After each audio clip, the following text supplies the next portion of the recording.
வணக்கம் நண்பர்களே. இந்த வீடியோவில் நம்ம எதை பற்றி பேச போகிறோம்னா, தென்காசியில் ஒரு அரசு வேலையில் உள்ள ஒரு பெண்ணிடம் நாங்கள் ராஜேஸ்வரி திருமண தகவல் நிலையத்திலேருந்து எப்படி பேசணும்னு பாருங்கள். முதல்ல அப்பா அம்மாவுக்கு போடுறோம், எடுக்கலை. பொண்ணுக்கு போடுறோம், பொண்ணு எடுக்கிறாங்க. அப்போ அந்த பொண்ணு என்ன பேசுதுன்னா, நான் அம்மா பேசுகிறீங்களான்னு கேட்குறேன், ஆமான்னு சொல்லுது. ஏன்னா இந்த காலத்தில் அம்மா பேசுவதும் பிள்ளைகள் பேசுவதும் நமக்கு தெரியும். நம்மளும் அதுக்கு அவங்க என்ன முள்ளால் தானே எடுக்கணும். அதனால் அந்த பொண்ணுகிட்ட கேட்குறேன், வரணும் எதுவும் பார்க்குறீங்களா, என்ன ஏதுன்னு கேட்குறோம். அவங்க எப்படி பேசுகிறாங்க அப்படின்னு நீங்களே இந்த வீடியோவில் பாருங்கள். அவங்க பேசுகிறத இது பண்ணுறோம். அதாவது கவர்மெண்ட்டில் வேலை பார்க்குற பொண்ணுங்களுக்கு முதல்ல பொறுமை, நிதானம், அடக்கம் இதெல்லாம் வேணும். இல்லை அப்படின்னா நான் பேசும்போது இந்த மாதிரி வரன் விஷயமா ராஜேஸ்வரி திருமண தகவல் நிலையத்திலேருந்து சங்கரங்கோயிலேருந்து பேசுகிறேன் அப்படின்னு சொல்கிறேன். திரும்ப நான் சொல்கிறேன், நீங்கள் அம்மா பேசுகிறீங்களா பையன் பேசுகிறீங்களான்னு கேட்குறேன். என்ன அம்மா தான் பேசுகிறேன் அப்படின்னு சொல்லுவேன். கடைசி வரன் பார்க்குறீங்களா, அம்மா பார்க்குறோம்னு சொல்லுது. என்ன கடைசி இப்போ அவ்வளோ என்னமோ +2 படிச்சுட்டு டைப்பிஸ்ட்டை வேலை பார்க்குது. எனக்கு இப்போ நீடு இல்லையாம், இப்போ எனக்கு தேவையில்லை. ஏங்க 30 வயசு ஆகுதுங்க, பொம்பளை பிள்ளைக்கு 30 வயசு ஆகுது, எனக்கு இப்போ வரன் தேவையில்லை அப்படிங்குது. என்ன அப்புறம் பார்த்தீங்கன்னா, முடிஞ்சா முடியலையான்னு கேட்டால் முடியலை. எல்லாம் திருமணம் முடிஞ்சுன்னு சொல்ல வேண்டியதான். சரிங்களா? இப்போ நீங்கள் என்ன நினைப்பீங்க, திருமண தகவல் நிலையத்தில் பதிவு பண்ணோம், பதில் சொல்ல மாட்டேங்கிறாங்க அப்படின்னு சொல்கிறீங்க. ஒரு பொம்பளை பிள்ளைக்கு 30 வயசு ஆச்சு, அந்த மாதிரி ஒரு வரன் வந்திருக்கு, 2-3 வீட்டில் கொடுத்துருக்கோம் அப்படின்னு சொன்னால் அதுக்கு என்ன பதில் வருது? அப்போ நான் அதை ரெக்கார்டு பண்ணி தான் உங்களுக்கு அனுப்ப வேண்டியது. இந்த மாதிரிலாம் பெற்றோர்கள் என்னென்னா, முதல்ல பிள்ளைகளை கவனிங்க, பிள்ளைகிட்ட சொல்லுங்கள். இல்லை பிள்ளைகள் நம்பரை வெளியே கொடுக்காதீங்க. வரனது வந்துச்சுன்னா அப்பா அம்மாட்ட பேசுங்க அப்படின்னு சொல்லணும். நான் ஒரு ஒர்க்கில் இருக்கேன், அப்பா அம்மாட்ட பேசுங்க அப்படின்னு சொல்லணும். இல்லை எனக்கு ஏற்கனவே ஒரு வரன் வந்திருக்கு, அந்த வரனை நாங்கள் பார்த்துக்கிட்டு இருக்கோம், தேவைன்னா நான் உங்களுக்கு சொல்கிறோம் அப்படின்னு சொல்லணும்.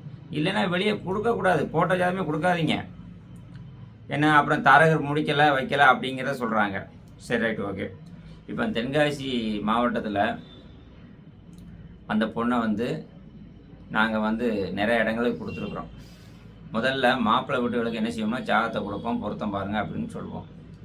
அவங்க பொருத்தத்தை பார்த்த பிறகு அவங்ககிட்ட பேசினாங்கன்னா சரியான ஒரு மரியாதை இல்லாமல் பேசுகிறாங்க. எங்கள்கிட்டே இப்படி மரியாதை இல்லாமல் பேசுகிறாங்க. சரிதானா? அதனால் எங்களை தவறாக நினைக்கக்கூடாதுங்கிறதுக்காகத்தான் ஒவ்வொரு பெண் வீட்லையும் இப்படி தான் இருக்கிறாங்க. அதனால தான் இன்றைக்கி 50% மேலே டைவர்ஸ், மறுமணம், விடோ இந்த மாதிரிலாம் நிறைய இருக்குது.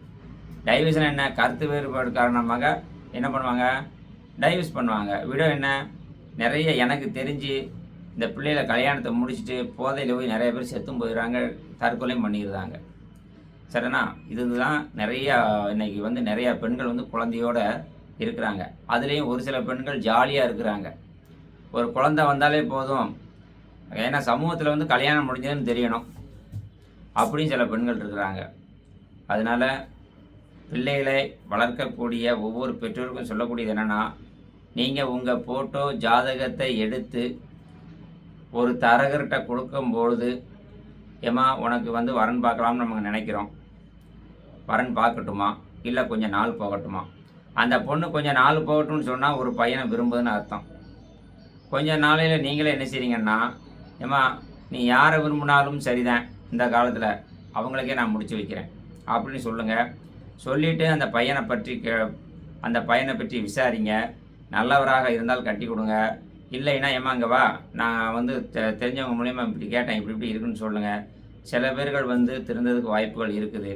இல்லைன்னா அவரோட தலையில் தாவலான்னு விட்டுருங்க. சரிதானா? ஒரு பொண்ணுக்கு 30 வயசில் இந்த மாதிரி குணங்கள் இருந்தால் அந்த பெண்ணை கல்யாணம் முடிக்கிறவங்க எப்படி இருப்பாங்கன்னு நீங்களே பாருங்கள்.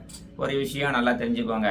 நான் எல்லார்டையும் பேசுகிறதப்புறம் வீடியோவில் போடுறதுன்னு தப்பாக நினைக்காதீங்க. தெரிஞ்சுக்கிறதுக்காண்டி தான். நான் பேர் வாங்குறதுக்காகவோ யாரையும் குறைச்சி மதிப்பிடுவதற்காகவோ நான் சொல்லலை. யாரையுமே நான் அந்த காலத்தில் குறை சொல்ல மாட்டேன். இப்படிலாம் இருக்கிறாங்க, இப்படி இருக்கக்கூடாதுங்கிறதுக்காண்டி ஒரு எடுத்துக்காட்டுக்கு ஒரு விழிப்புணர்வு பண்ணுறதுக்கு தான் நான் வீடியோக்கள் போடுறேன். அவ்வளோ கஷ்டங்கள் இருக்குது. ஒரு வீடியோ போடுவதற்கும் 1 மணி நேரம் எனக்கு டைம் ஆகுது. சரிதானா? அதனால் இன்றைக்கி எல்லா சமுதாயத்திலுமே நிறையா பெண்கள் இருக்கிறாங்க. எனக்கு கமிஷன்லாம் நான் யாரையும் எதிர்பார்க்கல. உங்கள்கிட்ட நான் பேசும்போது நீங்கள் எவ்வளோ கொடுப்பீங்கன்னு கேட்குறேன். அது 5000 10,000 50,000 5 லட்சமா அது உங்களுடைய விருப்பம். எனக்கு இவ்வளோ கொடுத்தா தான் முடிச்சு தரும்லாம் சொல்லலை.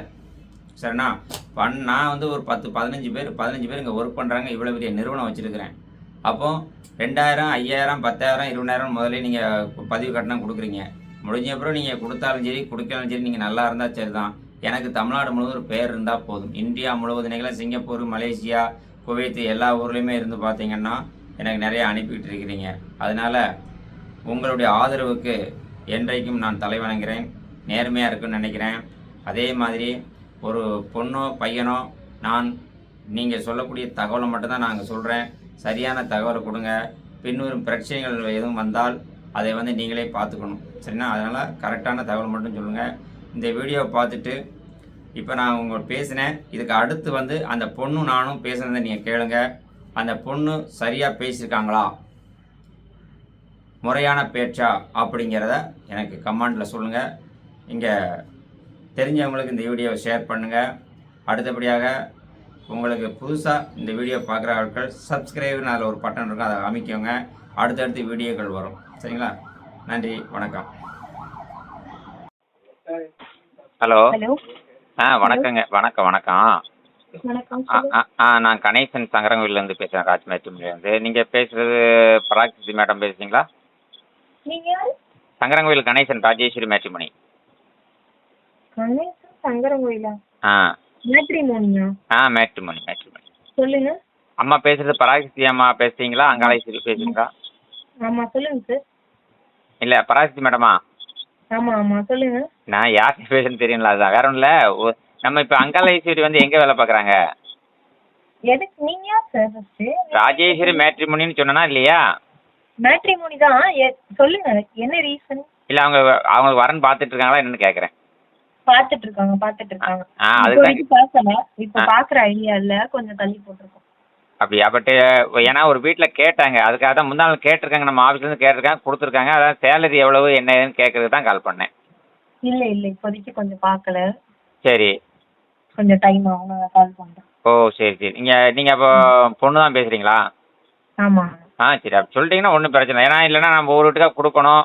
நான் கொடுத்த பிறகு வந்து பார்த்தீங்கன்னா அவங்க என்ன சொல்லுவாங்கன்னா, இல்லை பெண் வீட்டில் வேணான்னு சொல்லிட்டாங்க, நான் பார்க்கவே சொல்லலையே அப்படி இப்படின்னு ஏதாவது பிரச்சனைகள் வருது. அதனால தான் கன்ஃபார்ம் பண்ணி கொடுக்கலான்னு பார்த்தேன். 2 வீட்டுக்கு கொடுத்துருக்குறேன். அவங்களும் கவர்மெண்ட். இப்போ வேலையில் இருக்கேன், நான் அப்புறம் பேசுகிறேன் சார். இப்போ நீடு இல்லை, நான் அப்புறம். ரைட்.